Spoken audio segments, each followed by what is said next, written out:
My name is Ralph, and on my 65th birthday, my own daughter looked me in the eye and called me a burden. That night, I was forced to leave the very house I had once bought for her and her husband. But instead of breaking me, their cruelty set something inside me on fire. What they didn't know was that I still controlled every dollar they depended on, and one decision of mine would shatter their perfect plans.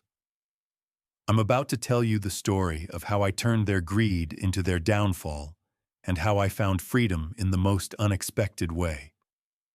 Before we begin, I want to ask you, where are you watching from and how old are you? Please subscribe to Revenge Untold to hear more stories that will stay with you long after they end. On my 65th birthday, I learned what it meant to be humiliated in my own home.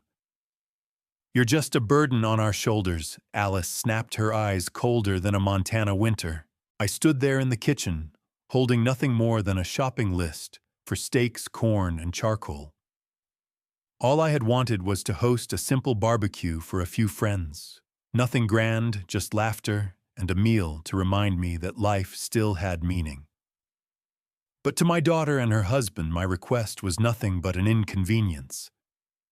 The sunlight through the window lit the counters where coffee mugs and plates lay, scattered the usual clutter of family life. Yet in that moment, the house felt like a courtroom, and I was the guilty man on trial. "Alice, it's my birthday," I said quietly, hoping for even a flicker of warmth. Instead, she laughed, sharp, bitter, like she was mocking the very day I came into this world. Logan appeared in the doorway, his arms crossed, as though he had been waiting for his turn to pass judgment. "We're not running a charity here, Ralph. Can't you figure this out yourself?" Those words hit harder than any blow. For decades, I had poured myself into providing college tuition, wedding expenses, business loans that vanished without return. Every sacrifice was made with love, believing family meant standing together. Yet here I was, accused of being nothing more than a leech in the house I had bought for them when they were drowning in debt. The refrigerator hummed steadily, the only witness to my disgrace, while silence stretched heavy in the room.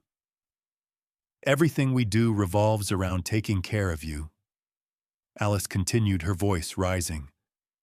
My jaw tightened. I wanted to scream that it was my roof, my sacrifice, my sweat that had built the life they were living. But something inside me kept quiet, watching, absorbing each cruel word like fuel. For the first time in years, I didn't argue. I simply looked at them, my daughter with contempt in her eyes, my son-in-law puffed up with self-importance, and I felt something inside me shift. I reached for my coat, hanging by the door, the same one Maria used to insist I wear on chilly mornings. "Fine," I said, my voice steady in a way that surprised even me. "I'll manage." Alice slammed her hand on the counter, as if she wanted the last word, but I was already turning away.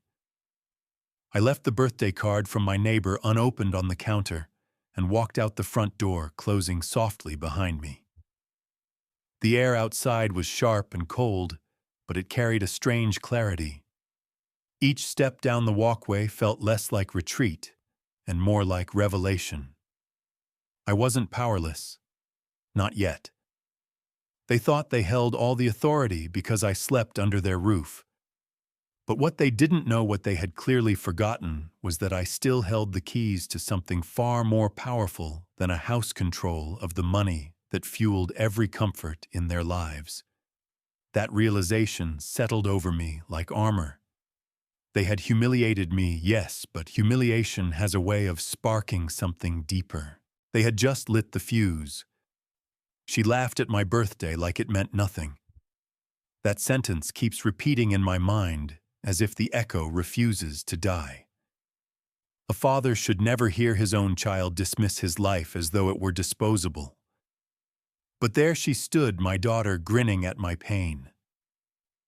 All I had asked for was a ride to the store, a small errand, so I could prepare dinner for the friends who still cared enough to show up. Instead of kindness, I received ridicule. The list crumpled in my hand steaks, corn beer charcoal. Simple things, the makings of a humble barbecue. I had imagined the laughter of Jim and Carol, old friends, who had stood beside me through years of ups and downs. I wanted just a few hours of belonging, of normalcy on the one day that should have been about gratitude for still being alive. But Alice's laughter was sharp, cutting through that fragile dream like glass breaking. "Your birthday. You think that changes anything?" She sneered, her voice dripping contempt. For a moment, I didn't even recognize her. I saw not the little girl who once begged me to buy her ice cream after Sunday church, not the teenager who cried on my shoulder after her first heartbreak, but a stranger hardened by entitlement. My heart clenched at the sight, but my face stayed composed. I could not give her the satisfaction of seeing me crumble.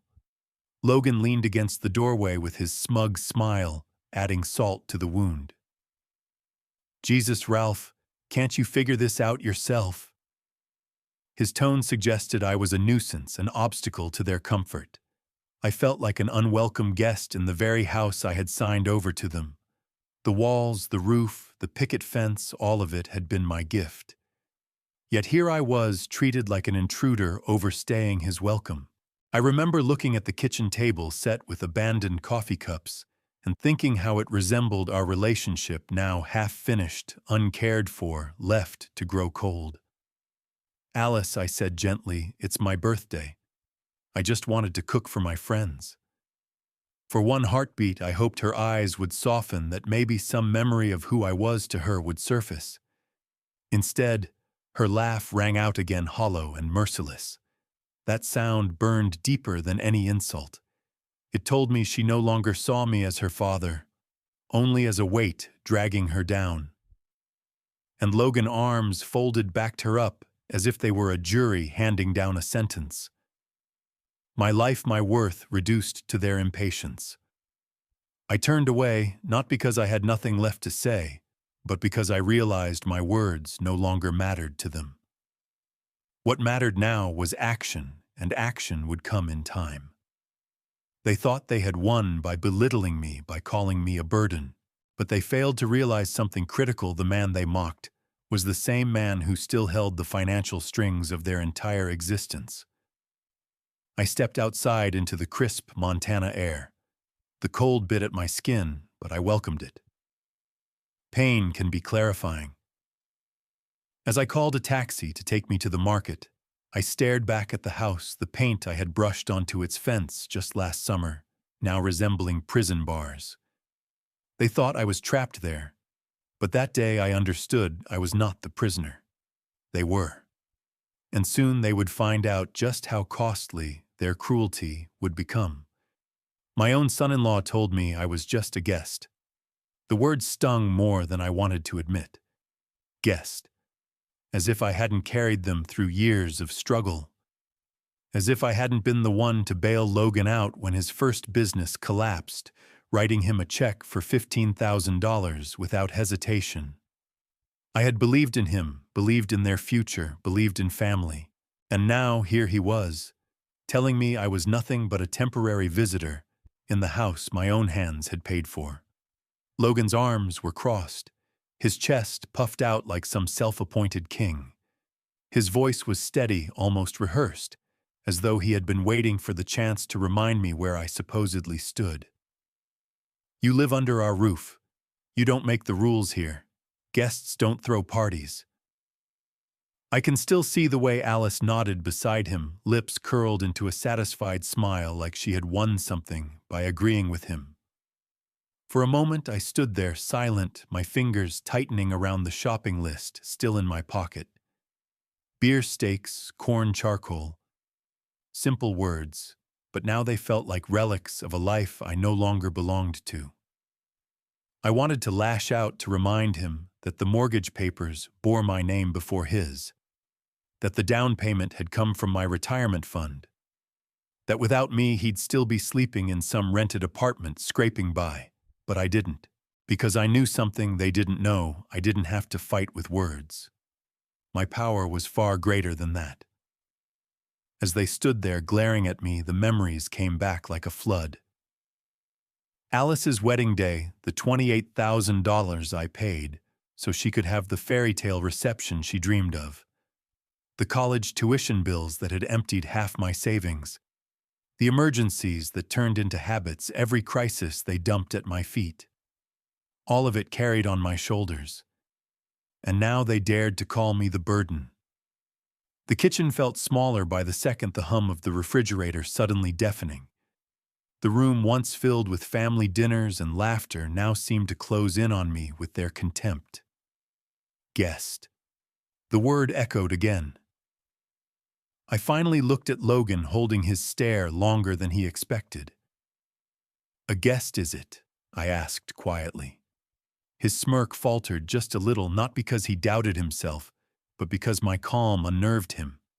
I didn't shout. I didn't argue. I just let the silence stretch heavy and uncomfortable until he shifted his weight and looked away. Alice filled the gap quickly. "Dad, don't play the victim. We all know how this works." Her voice was sharp, but I caught the flicker in her eyes, maybe guilt, maybe fear that she quickly buried. That was when it hit me they had grown so accustomed to my silence, to my endless giving, that they thought I had no fight left in me. They mistook patience for weakness. I didn't storm out, I didn't beg. Instead, I put the list back in my pocket, nodded once, and walked out into the cold evening air. The house behind me was filled with their pride, but I carried something stronger with me, a plan forming slowly, carefully. If they wanted to treat me like a guest, then I would show them what life looked like when the so-called guest packed up and took everything he had given with him. "If you don't like it, find somewhere else to live." Those words didn't come from a stranger on the street or a landlord fed up with late rent. They came from my daughter, standing in the living room of a house that had once been my dream, now turned into her weapon. For a second, I couldn't even process it. This was Alice, the same girl who used to fall asleep on my shoulder after long road trips, who once told me she felt safest when I was around. And now she was telling me to leave. The silence that followed was heavier than any shouting could have been. Logan leaned back on the sofa, smirking like a judge who had just delivered a final verdict. The television flickered behind him, casting blue light across his face, making him look colder than ever. Alice folded her arms tightly across her chest, like she was daring me to argue. But I didn't. I just nodded, slow and deliberate, because suddenly I knew arguing wouldn't change anything. They had already decided who I was to them, a burden, an intruder, a problem to be solved. I turned and climbed the stairs, every step feeling like a farewell. In my room, in the guest room, as they like to call it now, I pulled out the old leather suitcase that had traveled with me through decades of business trips and family vacations. Its handle was worn smooth from years of use, but tonight it felt unfamiliar, like a symbol of everything I was leaving behind. Folding shirts, gathering toiletries, I tried to keep my hands steady. Then my eyes landed on the photograph of Maria and me taken on our last anniversary before cancer took her. I traced her smile with my finger. She had always believed family was worth every sacrifice, and for years I lived by that belief. But tonight I wondered if even she would tell me it was time to stop giving to people who no longer valued what I gave. The zipper closed with a sharp finality. I paused at the door, suitcase in hand, taking one last look around the room. The walls held memories, but they no longer felt like mine. Downstairs, I could hear the low murmur of Alice and Logan's voices, no doubt congratulating themselves for setting boundaries. My footsteps echoed on the stairs as I descended. I didn't say goodbye. I didn't owe them that. Instead, I placed my house key on the coffee table with a soft click. The small sound cut through the room like a gavel striking wood. Alice opened her mouth, but I was already moving toward the front door. "Where are you going?" Logan asked, his tone half mocking, half uncertain. "Out," I answered, simply pulling the door open. The night air rushed in cool and clean, washing over me like a baptism. As the door closed behind me, I realized something important. They thought they had pushed me out. But in truth, I was walking away on my own terms. They had taken my place in that house, but they could never take my resolve. That night suitcase rolling against the pavement, I wasn't just leaving a home. I was leaving behind years of being silent, years of being used. And with every step into the darkness, the anger hardened into something far more powerful: determination. I left with nothing but a suitcase and a decision. That thought carried me down the sidewalk as the wheels of my old leather bag rattled against the cracks in the pavement. The neighborhood I had once been proud to live in seemed unrecognizable under the dim glow of the streetlights. Every house looked warm, every window lit, while I trudged alone through the night, exiled from the very home I had built for my child. My breath came out in pale clouds that quickly vanished into the Montana air. Freedom and grief tangled in my chest, each step reminding me of the weight I had carried for decades. I wasn't just walking away from Alice and Logan, I was walking away from a lifetime of being needed only for my wallet. For years, I had told myself it was love, but as my suitcase rolled behind me, I realized it had been dependency masquerading as affection. The motel sign glowed faintly ahead, red letters buzzing with the word vacancy. It felt almost poetic. Vacancy described more than the room I would rent tonight. It described the emptiness that Alice and Logan had left inside me. Yet as I checked in, the young clerk with tired eyes smiled kindly, handing me an old-fashioned key. That small gesture was enough to remind me that not all people saw me as a burden. Inside the small room, I unpacked methodically, placing Maria's photo on the nightstand, as if to claim the space as my own. The bedspread smelled faintly of smoke and cleaner, but it was mine for the night. I lay back fully clothed, staring at the water-stained ceiling, and felt something harden within me. It wasn't rage, not anymore. Rage burns too hot too fast. What I felt was colder, sharper, a decision forming with each beat of my heart. For the first time in years, I thought about myself. Not what Alice needed. Not what Logan demanded. Not the endless stream of tuition mortgages and business loans. Me, Ralph. A man who had given more than most fathers ever could, and who had been cast aside like yesterday's newspaper. That night, as the motel pipes groaned in the walls, I made a vow I would no longer play the role of the generous fool. Tomorrow, I would begin taking back control, not with shouting, not with fists, but with the power they had forgotten I still held. My name was still on the accounts. My signature still mattered. My decisions could still reshape their lives in ways they had never imagined. If they thought I was a burden, then let them try to live without the burden's generosity. As I drifted into uneasy sleep, the outline of my plan sharpened. Alice and Logan believed they had won by humiliating me, but what they had truly done was awaken a side of me I had buried for too long. The man who sacrificed everything was gone. In his place stood a man ready to reclaim dignity, and they would learn soon enough when a father stops giving, the entire house of cards comes crashing down. The morning after, I went straight to the bank. I didn't waste time with regret or hesitation. The motel bed was stiff, the floral comforter scratchy, but I woke with a clarity I hadn't felt in years. My humiliation from the night before still burned, but it also guided me like a compass. If Alice and Logan thought I would keep bending, they were about to learn just how wrong they were. I took a cab downtown, the streets of Kalispell just beginning to stir awake.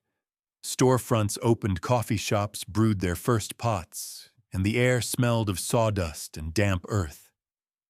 The bank's marble lobby loomed ahead, tall columns and polished brass reflecting the morning sun. I had walked through those doors countless times before, to withdraw money for them to cover another emergency, to keep the roof over their heads. But this time was different. This time I wasn't there to give. I was there to take back. The teller was a woman about my age, her hair silver at the temples, her smile gentle but professional. "Good morning, sir.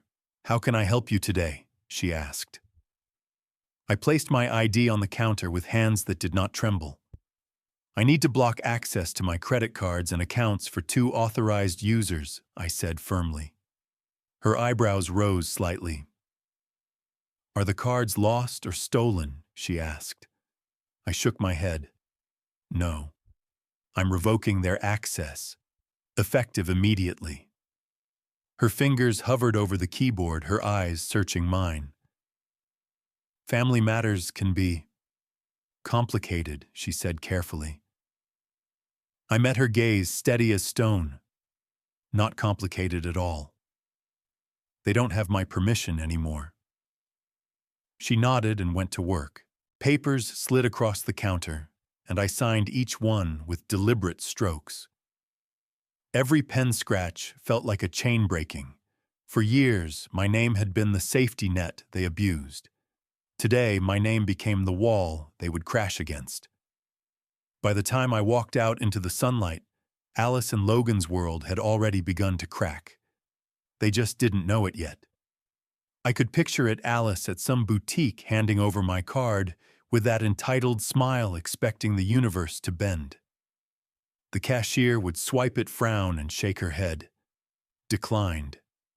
The shock on Alice's face would be delicious, and Logan probably already booking their precious Hawaii trip in first class, counting on me to fund his escape from responsibility. That too would vanish with a single tap on my account. As I hailed a cab back to the motel, my phone buzzed. Once, twice, 3 times. Alice's name lit up the screen, flashing like a warning light. I didn't answer.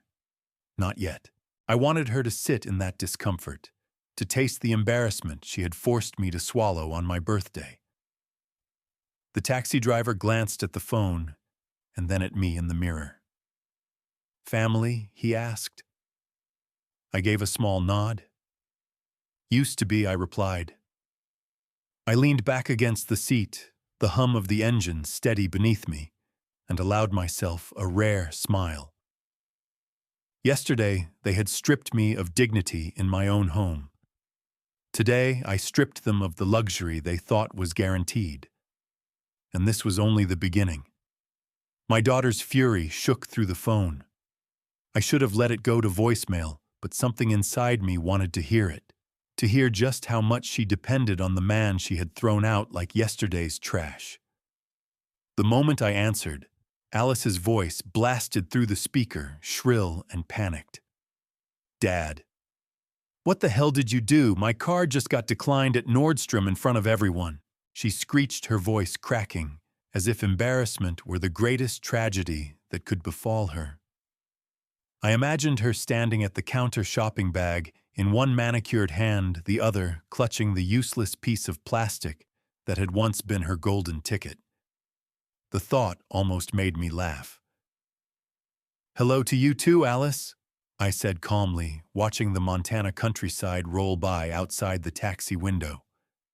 "Don't you dare take that tone with me," she snapped. The cashier cut the card in half. Do you have any idea how humiliating that was? People were staring. I leaned back, letting her words wash over me like rain on a roof. "Humiliating, huh?" I said slowly. "Funny word that. Do you know what humiliation feels like, Alice?" Because I do.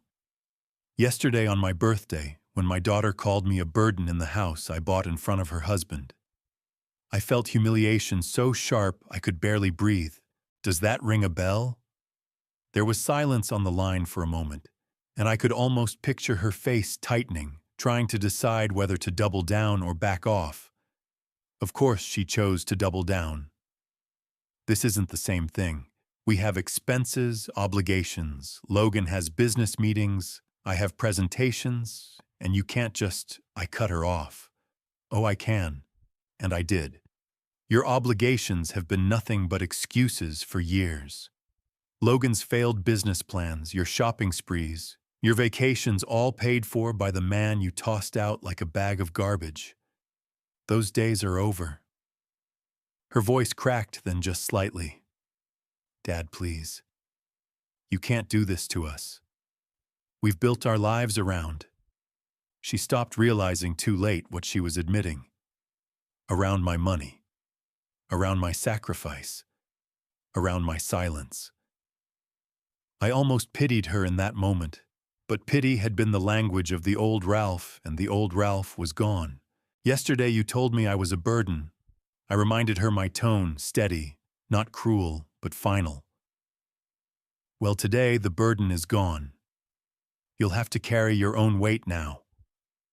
The phone went quiet, just her shallow breathing on the other end before she muttered, "You'll regret this." The line went dead, but I didn't feel regret. I felt lighter. For the first time in decades, I wasn't apologizing, wasn't backpedaling, wasn't rushing to fix a mess I didn't make. The taxi driver, who had no doubt heard every word, glanced at me in the mirror. "Sounds like you just set yourself free," he said. I nodded slowly, watching the road unwind before us. "Yes," I murmured, "and they don't even know it yet. This was just the first step." Then my son-in-law showed up at the motel. I had barely returned from the bank, the manila envelope of signed papers tucked safely into my suitcase when I saw him. Logan pacing in the gravel lot under the flickering neon Pine Lodge sign, his broad shoulders hunched, his fists clenched at his sides. He looked like a man spoiling for a fight. The cab slowed to a stop, and the driver's eyes followed Logan warily. "Friend of yours?" he asked. I shook my head. "Not exactly." As soon as I stepped out, Logan stormed toward me, boots crunching against the gravel. His face was red, his eyes wild. "Ralph, what the hell do you think you're doing?" he barked, his voice carrying across the quiet lot. I closed the car door calmly and stood my ground. "Making decisions about my own money," I said evenly. "Something you might want to try someday." His jaw flexed, and he jabbed a finger at my chest. "Alice's card got cut up in front of everyone. Our airline tickets canceled. You think this is funny? You embarrassed us." I almost laughed at the absurdity of it. Us. The people who had thrown me out of my own home sneered at me on my birthday, now crying about being embarrassed. "You embarrassed yourselves," I replied. "All I did was take back what was mine." That was when he lunged. His hand shot out, aiming for my collar, but before he could grab me, the cab driver, an older man with the kind of solid frame that comes from years of hard work, stepped between us. His voice was calm but firm. "That's enough. Back off." Logan froze, caught off guard. "This is none of your business," he snarled. The driver squared his shoulders. "This gentleman paid me, treated me with respect, and I won't stand by while you try to rough him up. If you've got a problem, take it somewhere else." The tension was thick gravel crunching under Logan's restless boots as his fists tightened and loosened. For a second I thought he might actually swing, but then his eyes flicked to mine, and maybe, just maybe, he saw something he hadn't seen before. Not weakness, not submission, but steel. "This isn't over, Ralph," he spat, backing away toward his pickup, not by a long shot. His engine roared to life, spewing dust as he peeled out of the lot. The sound echoed off the motel's weathered walls, a hollow bravado that didn't hide his retreat. The driver adjusted his jacket as though nothing had happened. "You all right?" he asked. I nodded, though my heart was still pounding. "Thank you. That was unexpected kindness," he gave a small shrug. Man can't just stand by and watch a bully work. As I walked toward my room, keycard in hand, adrenaline still coursing through me, I realized something important. Logan had come expecting the same old Ralph, the man who wrote checks, who apologized, who gave in. Instead, he found someone different, someone who wasn't afraid anymore. And if this was their counterattack, it had already failed. For the first time in years, I slept peacefully. After Logan's angry visit to the motel, you'd think I would have been rattled, maybe even frightened. But instead, I felt strangely calm. Standing my ground had done something to me, unlocked a reservoir of strength I thought was long gone. I woke the next morning with a clear mission. It was no longer enough to cut off their access to my accounts. I needed to make sure my legacy would never again be a tool for their greed. I buttoned my best shirt, the one Maria always said made me look dignified, and caught the bus into downtown Kalispell. The ride was quiet, filled with early commuters sipping coffee, the air carrying the faint scent of diesel and pine. I looked out the window, watching the mountains in the distance, and thought about the years I had spent sacrificing Alice's college tuition, the down payment on her first apartment, Logan's endless business ventures. All of it done in the name of love. But love without respect becomes a leash, and I was finally cutting mine off. The law office of Morrison Baker and Associates was housed in a red brick building older than me, its brass door handle polished by decades of weary clients. Inside, diplomas lined the walls, each one proof of battles fought and won. The receptionist, a woman with kind eyes and a professional calm, listened as I explained my situation. "Mr. Morrison can see you right away," she said, guiding me down the hallway. James Morrison was younger than I expected, mid-40s, sharp suit, steady gaze. "Mr. King, I understand you want to revise your will," he said, extending his hand. I shook it firmly. "Not revise," I replied. "Rewrite. Completely." His brows rose slightly, but he leaned forward. "Tell me what you have in mind." For the next hour, we combed through the details. No more inheritance for Alice or Logan. No more safety nets for their careless spending. Instead, I asked him to establish a charitable foundation, one dedicated to helping seniors abandoned by their families.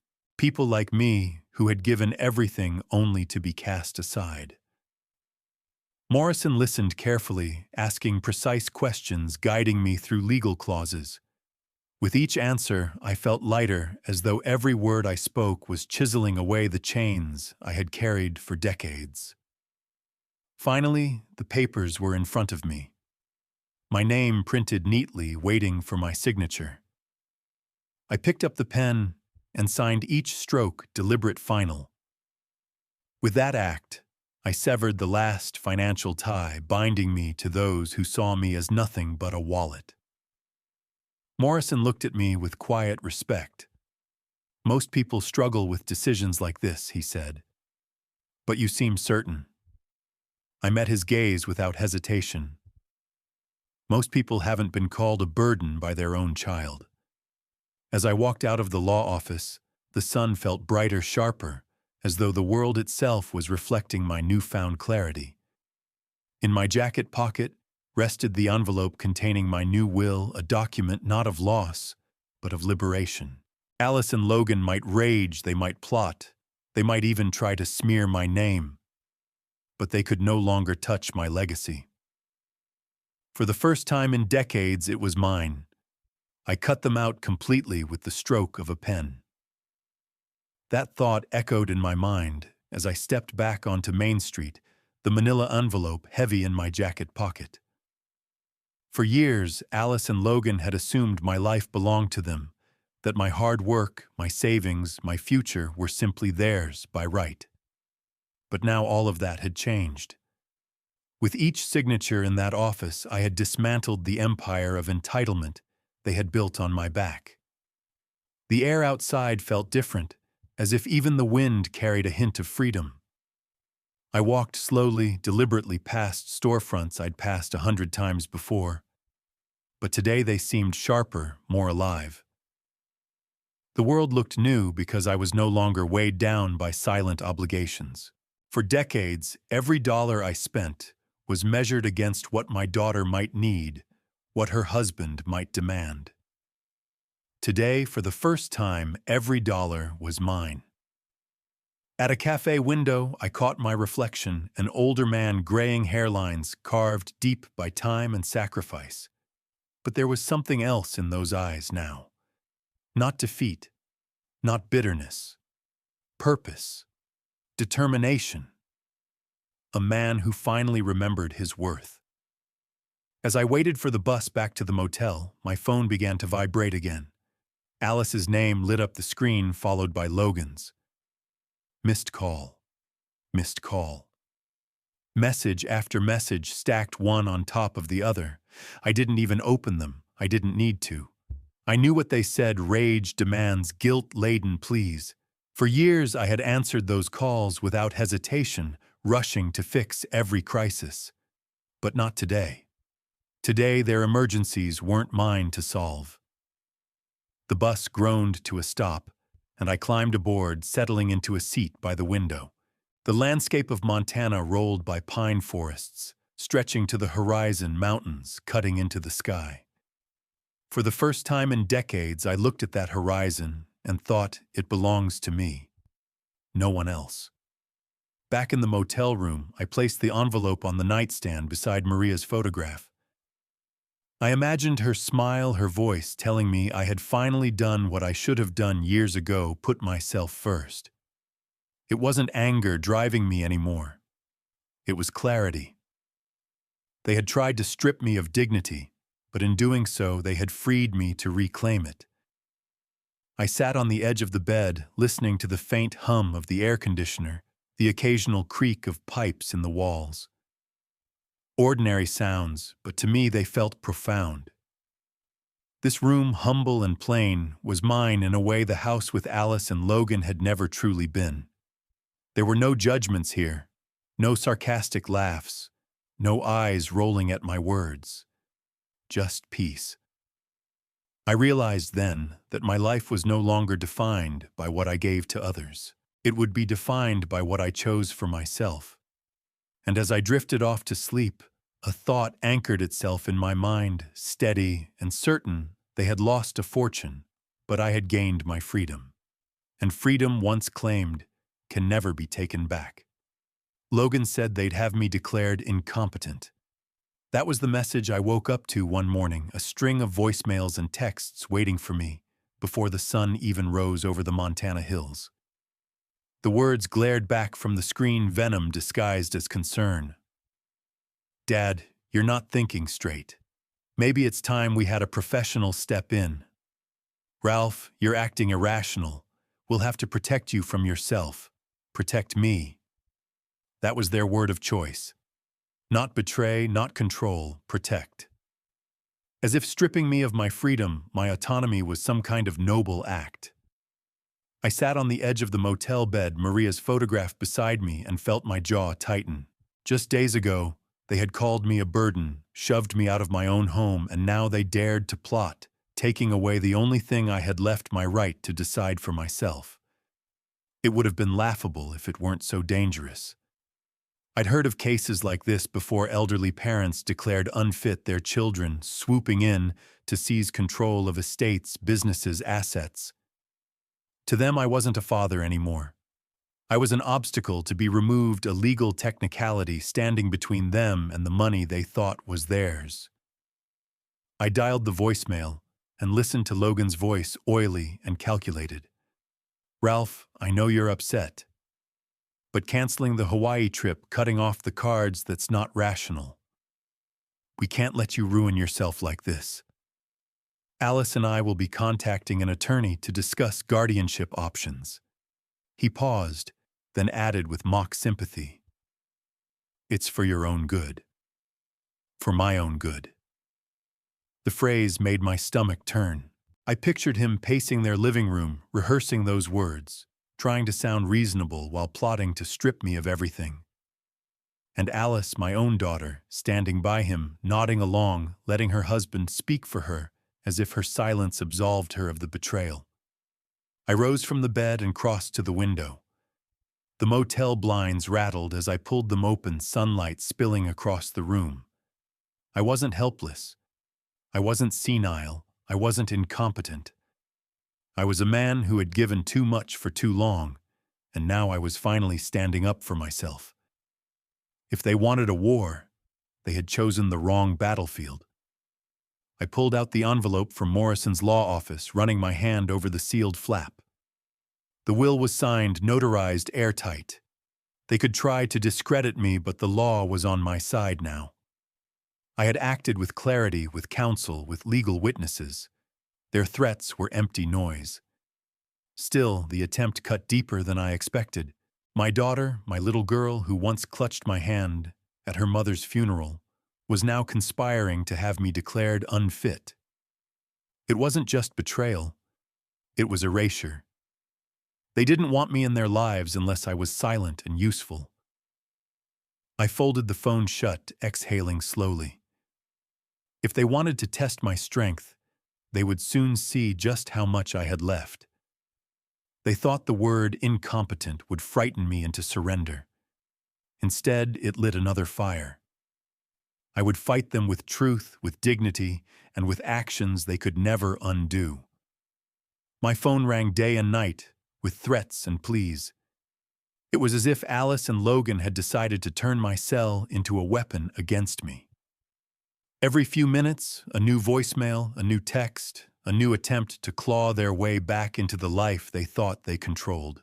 By the second morning, I stopped checking them in real time, but curiosity got the better of me that night.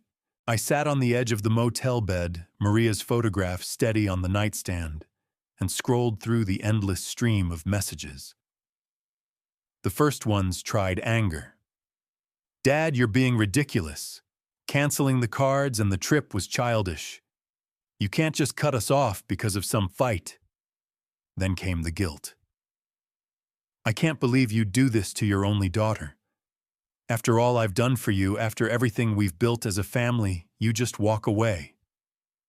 I actually laughed bitterly at that line. What exactly had she built, other than a life on my dime? And then the desperation crept in. Logan's voice on a voicemail, low and tight.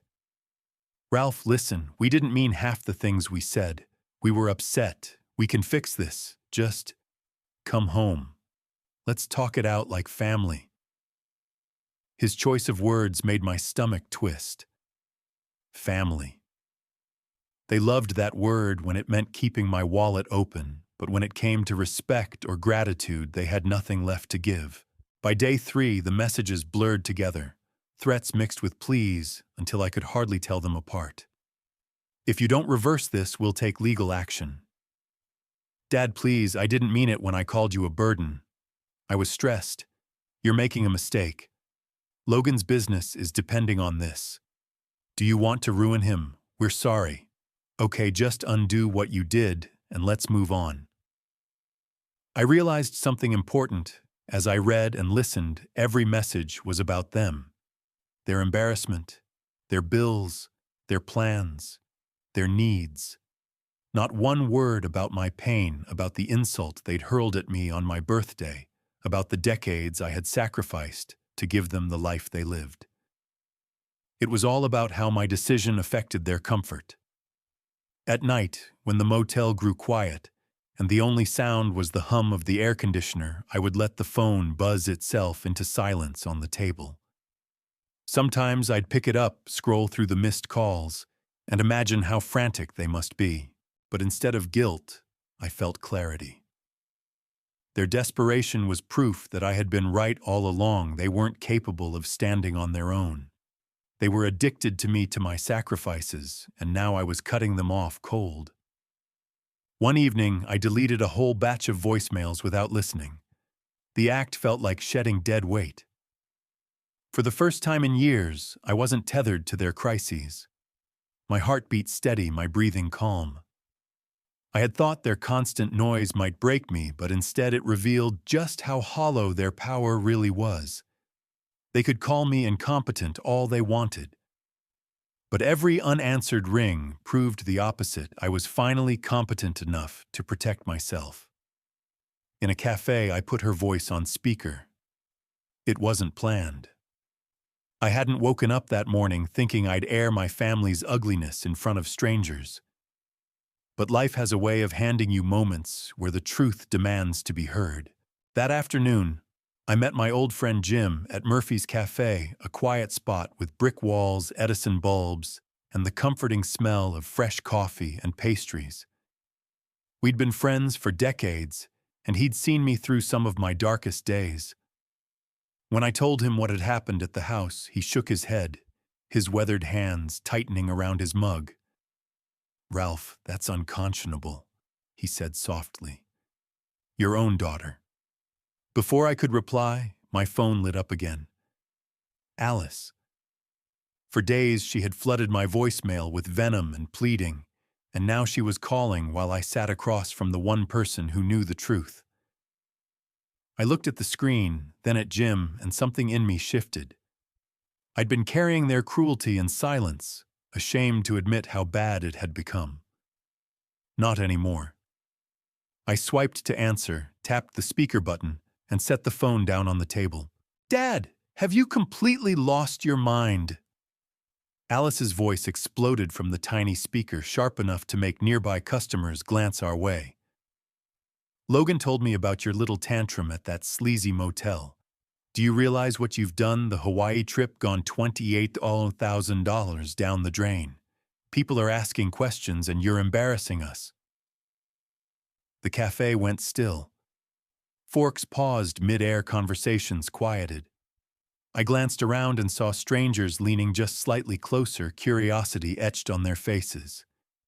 Jim's eyes widened, but he stayed silent, letting her words hang in the air. I took a sip of my cappuccino calm, as a man who'd waited a long time for this. "Good afternoon to you too, Alice," I said. My voice was even steady. "Don't you take that tone with me," she snapped. "You've lost it. Logan and I are talking about having you declared incompetent. It's the only way to protect you from yourself. You're destroying this family." A ripple went through the room. Declared incompetent. The venom in her voice carried through the cafe like a slap. I leaned forward, my words deliberate. "No, Alice. I'm protecting myself from you. From your endless demands. From your contempt. Family doesn't call each other burdens. Family doesn't throw a father out of his own house. Family doesn't try to strip him of his dignity because he finally said no." The silence after that was deafening. Jim nodded slowly, his hand resting firmly on mine in quiet support. Then, unexpectedly, someone at a corner table started clapping. An older woman, her hands wrinkled, her eyes bright. A moment later, the businessman by the window joined in, followed by the young mother rocking her baby near the door. Within seconds, the cafe filled with applause, genuine, supportive, unashamed. Alice was still on the line, sputtering, her words drowned out by the sound of strangers affirming what I had known. Deep down, I wasn't the crazy one. I wasn't incompetent. I was a man who had finally drawn the line. I ended the call with a gentle tap. The cafe quieted, and Jim leaned closer. "You needed that," he said quietly. And he was right. For the first time, the truth had been spoken out loud, and people had listened. Not just listened, they agreed. They said I destroyed the family. That was the accusation waiting for me in the next wave of messages, each one angrier than the last. Alice's voice cracked in one voicemail, dripping with self-righteousness. "Dad, how could you do this? You've embarrassed us in public. You've canceled everything we planned, and now you've turned our friends against us. You're tearing this family apart." Logan's message followed minutes later, his tone less pleading, more venomous. "You think you're teaching us a lesson. All you're doing is ruining everything. You're destroying the family name, Ralph. Years of work gone because you couldn't swallow your pride. I sat in the corner of the motel room, the lamp casting a weak yellow glow, listening to those words over and over. Destroying the family. I almost laughed. For decades I had been the glue that held us together. It was my money that kept the lights on, my sacrifices that paid for their milestones, my shoulders that carried their burdens. If the family was broken now, it wasn't because I stood up for myself. It was because they had mistaken generosity for weakness and respect for obligation. Still, the weight of their accusation pressed hard on me. Family had been the one constant I clung to after Maria passed away. I had promised myself and her that I would take care of Alice no matter what. But now, hearing her voice dripping with blame, I wondered, had I been protecting her, or had I been enabling her downfall? The phone buzzed again. A text from Alice this time: "Mom would be ashamed of you." I froze. That was the sharpest blade they could wield, dragging Maria's memory into their manipulations. My hand tightened around the phone until my knuckles ached. Maria would never have wanted this, her name used as a weapon, her legacy twisted into guilt. She believed in kindness, yes, but she also believed in dignity. She would have told me to stop letting myself be trampled. I rose from the bed and opened the blinds. Outside, the Montana night stretched wide and quiet, stars scattered like promises across the sky. Was I destroying the family? No. I was saving myself from the destruction they had been sowing for years. What Alice and Logan couldn't see or refused to see was that family isn't built on money. It's built on respect, gratitude, love. Without those, all you have is a hollow shell. I whispered into the silence as if speaking to Maria. I didn't destroy the family. They did. The night they called me a burden, they ended it themselves. The words steadied me, anchored me. I realized then that their accusations weren't truth, they were desperation. They wanted me to crumble under guilt, to hand everything back, just to silence the noise. But I wasn't that man anymore. Let them rage, let them blame. A family built on exploitation isn't a family worth saving. If destroying that was my crime, then I would wear the title proudly. They realized the money was gone for good. That moment didn't come from a heated phone call or another string of texts. It came with the cold precision of a letter. A thick envelope from Morrison Baker and Associates, stamped and sealed, delivered directly to their door.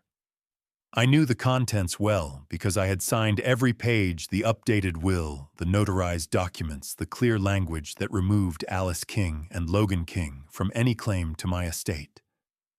I wasn't there when they opened it, but I can imagine it. Alice standing in the kitchen, eyes darting across the legal jargon, her painted nails gripping the paper so tightly it crumpled. Logan looming over her shoulder, his face turning redder with every line. The reality crashing down on them like ice water: no inheritance, no vacation funds, no safety net. The golden goose had finally flown the coop. The next voicemail I received confirmed it. Alice's voice was high-pitched, frantic, teetering between rage and disbelief. "Dad, you can't do this. You can't just erase us from your life like that. We're your family. Do you know how humiliating this is?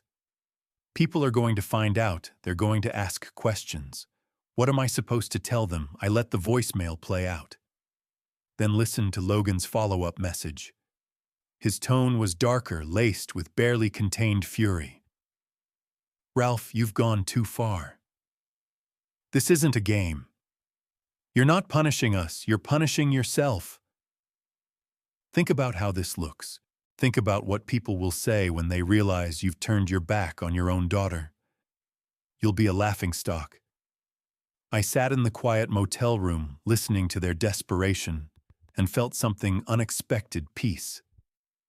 They weren't angry because I had wronged them. They were angry because I had stopped letting them wrong me. For years, they had fed off my sacrifices, convincing themselves it was their due. Now the pipeline had run dry, and they were left scrambling, exposed for what they really were. Adults who had never learned to stand on their own 2 feet. That night, I poured myself a cup of weak motel coffee and sat by the window watching headlights drift along the highway. In the reflection of the glass, I saw a man who was no longer shackled to false obligations. A man who had chosen to protect his dignity over preserving appearances. My legacy would not be squandered on people who saw me as a burden. It would go to those who truly understood the value of love, gratitude, and respect. For Alice and Logan, the letter was the end of the line. For me, it was the beginning. They could rage, they could scheme, they could call me every name in the book. But the law was on my side, the decision was final, and the wealth they thought was guaranteed had vanished from their future forever. As I turned off the light and settled into bed, I smiled faintly. They had finally learned the truth. My silence was not weakness, and my decision was not temporary. This time I wasn't coming back. I bought a new home just for me. Those words felt surreal the first time I said them aloud, to Sarah Mitchell, the realtor who walked me through the modest ranch house on Hillside Drive. After weeks of motel living, the smell of fresh paint and the wide windows overlooking the Swan Mountains felt like stepping into another life. The house wasn't extravagant. It didn't boast marble countertops or chandeliers. Instead, it offered something I hadn't felt in years: peace. The front porch stretched across the length of the house, catching both sunrise and sunset. I imagined mornings sipping coffee while watching deer graze along the tree-line evenings with the last orange light slipping behind the mountains. The living room was cozy with a fireplace that had clearly been used and loved. The kitchen, though simple, had space for me to cook the meals I enjoyed without judgment or derision. As Sarah handed me the keys, she smiled knowingly. "It has good bones, just like its new owner." I chuckled at her words, but inside I felt something stir. For decades I had lived for others, for Alice's needs, for Logan's disasters, for obligations that piled higher with each year. Now, standing in the doorway of my own house, I realized I had reclaimed something priceless: autonomy. The move was simple.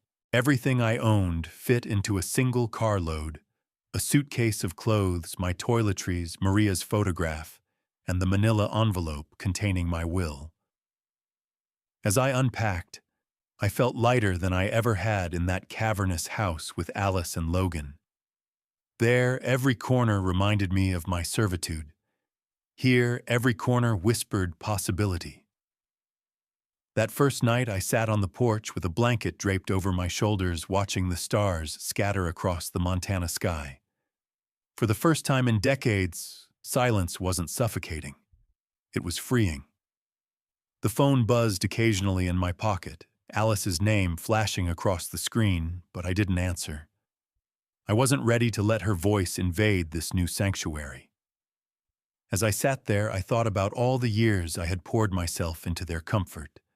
The cruises, the loans, the birthday checks, the vacations.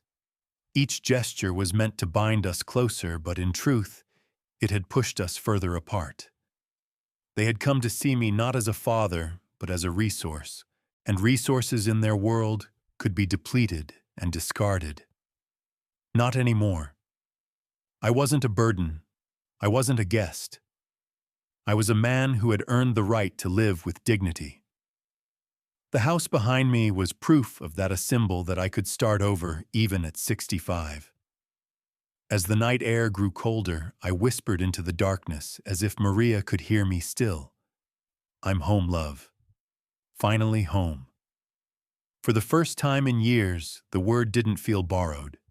It was mine. And in the quiet of that porch, I realized something profound. I hadn't lost a family. I had shed a chain.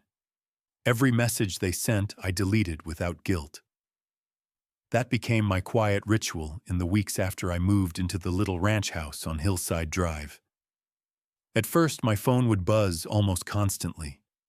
Alice's number, then Logan's, sometimes both back to back, as though they were taking turns trying to wear me down. But their words no longer pierced me the way they once did. Instead, they landed like raindrops on a roof, loud for a moment, then gone without a trace.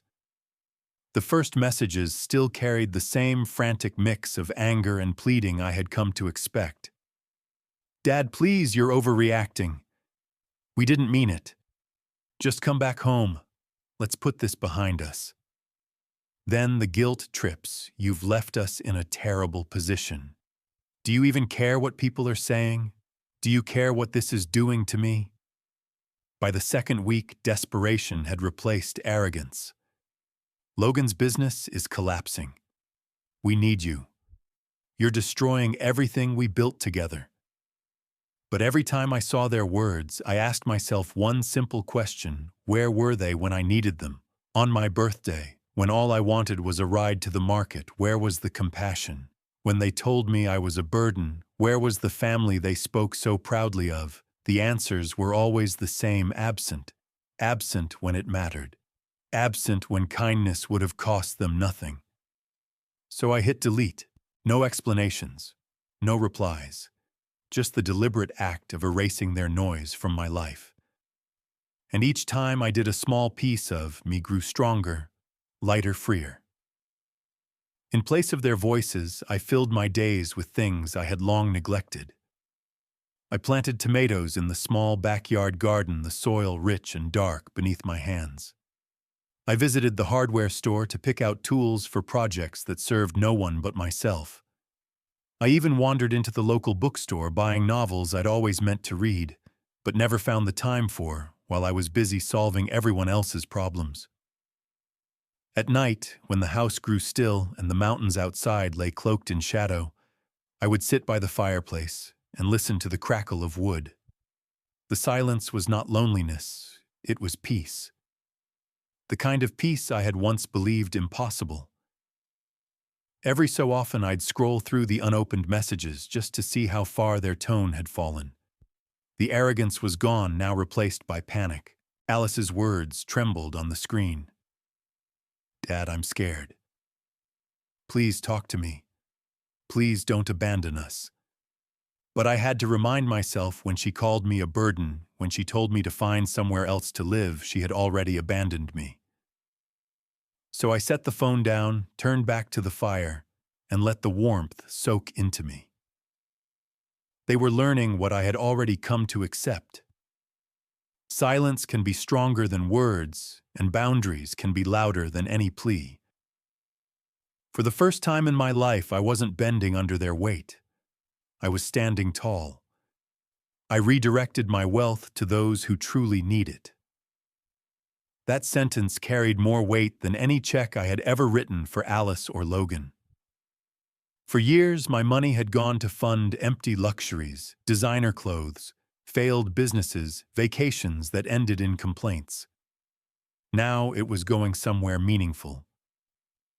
The foundation Morrison had helped me establish had its first meeting just a week after I moved into my new house. Sitting across the table from a group of volunteers, most of them retired teachers and community workers, I felt more useful in that moment than I had in decades of writing checks to my ungrateful family. We called it the Dignity Fund. Its mission was simple: provide support for seniors abandoned or neglected by their families. As I listened to the others share their stories, stories of fathers left alone in nursing homes, of mothers cut off by children who only visited when they wanted money, I realized I wasn't alone. My pain wasn't unique. That stung in one sense, but it also gave me strength. If my suffering could be turned into something that spared others, then maybe all those years of sacrifice hadn't been wasted. I put in the first deposit myself, a significant sum enough to get the fund running and to send a message Alice and Logan would not see another penny of my legacy. It would be directed to people who valued kindness, people who knew the worth of dignity, As I signed the papers transferring assets, I thought back to all the times I had been treated like a bank instead of a man. This time I was choosing where my wealth would go, and it felt right. When the news reached Alice and Logan, I didn't hear it directly. Instead, I saw it in their frantic texts. "Dad, how could you? This isn't just about you, this affects all of us. You're throwing away generations of work." Logan's message was angrier. "You're being manipulated. Some lawyer is tricking you into giving it all away. You've lost your mind." But they were wrong. For the first time, my mind was clear. For the first time, my decisions weren't clouded by guilt or fear of disappointing someone else. I wasn't being manipulated. I was finally free of manipulation. Later that week, I stood outside a local food pantry that had received one of the foundation's first grants, watching volunteers unload boxes of produce, seeing seniors line up, not with shame, but with relief. I felt something settle inside me. This was the kind of family I wanted to support, the family of human beings who understood gratitude, who said thank you, who knew the value of every dollar. Alice and Logan might have lost their inheritance, but I had found something far greater purpose. My money would no longer disappear into the void of their entitlement.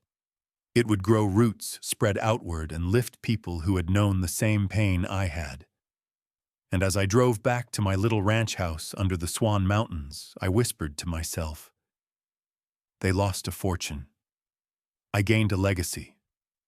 For the first time in decades, my life was mine." That thought struck me as I stood on the porch of my new home, the sun slipping behind the Swan Mountains, painting the sky in streaks of orange and violet. The evening breeze carried the smell of pine and fresh earth, and for once there was no voice in the background, demanding I hurry, no call buzzing in my pocket, with another crisis to fix. It was just me, the quiet, and the world unfolding without expectation. I had feared solitude, if I'm honest.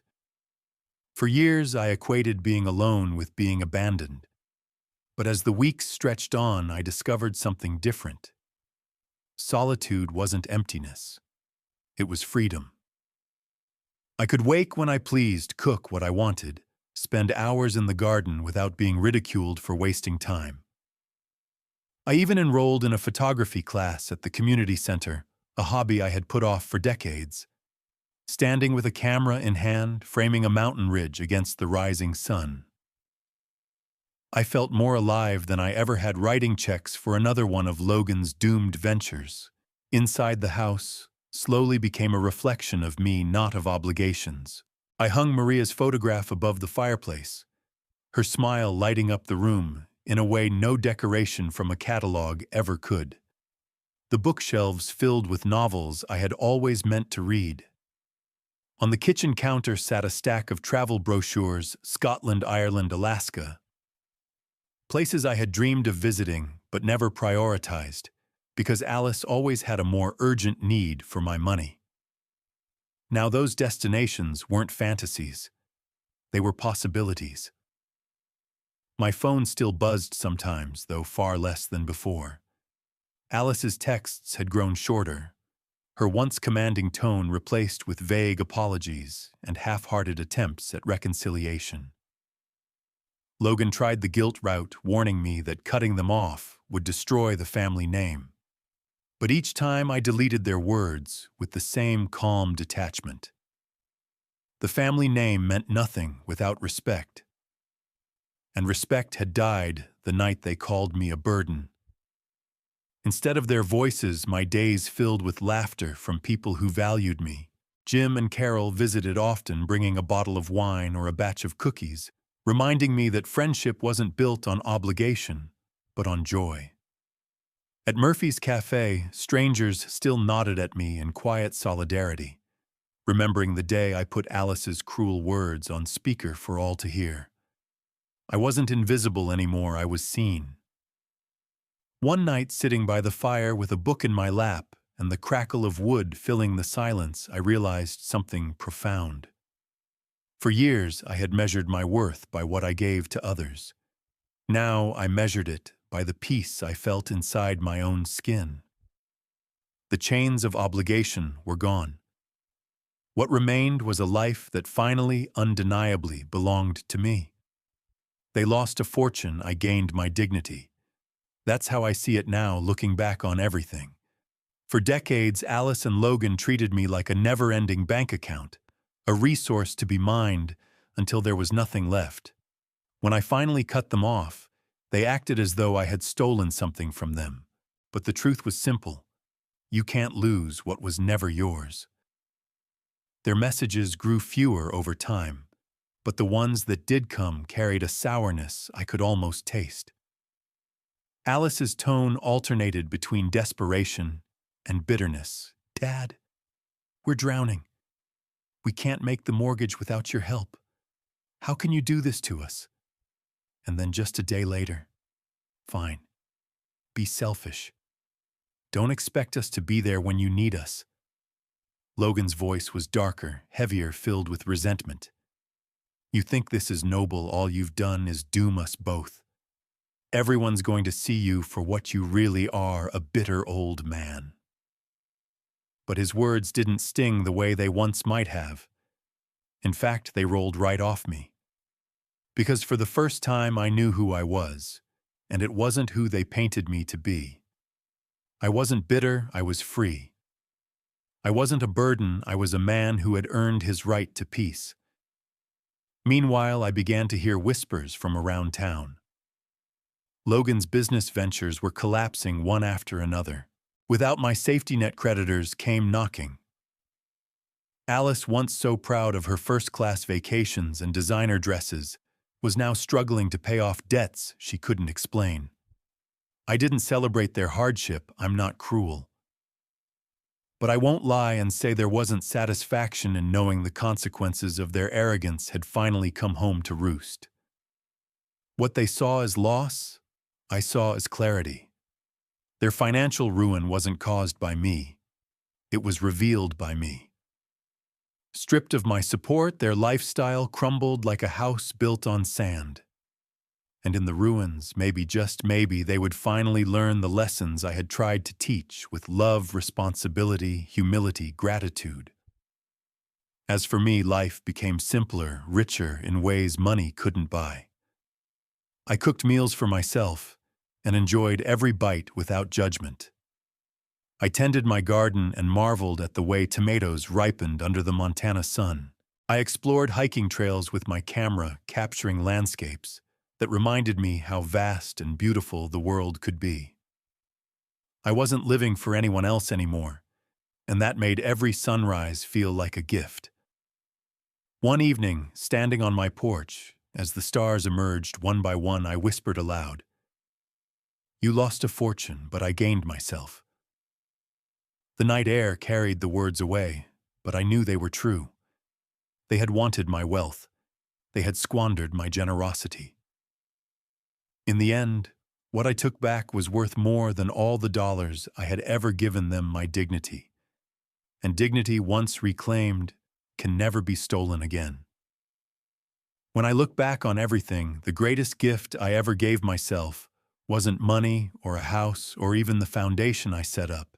It was the courage to finally say no. For too long, I believed that love meant sacrifice without limit, that being a good father meant giving until there was nothing left. But love without respect is not love. It is exploitation. And the people who call you a burden while living off your sacrifice are not family, they are captors. To any parent listening, I want you to hear me clearly. Enabling your children's entitlement is not the same as loving them. Sometimes the most loving thing you can do is let them stand on their own, even if it means walking away. My daughter and her husband lost a fortune they thought was theirs. I lost a false family. But in return, I gained something far more valuable, my dignity, my freedom, my peace. So I ask you, those watching, have you ever faced a moment when family turned their back on you, when the ones you loved most treated you as less than human? How did you handle it? What did you learn? Share your story in the comments, I want to hear it. And if my story resonated with you, please like, subscribe, and share this video. Because sometimes the most powerful revenge isn't loud or cruel, it's living well on your own terms. Thank you for listening.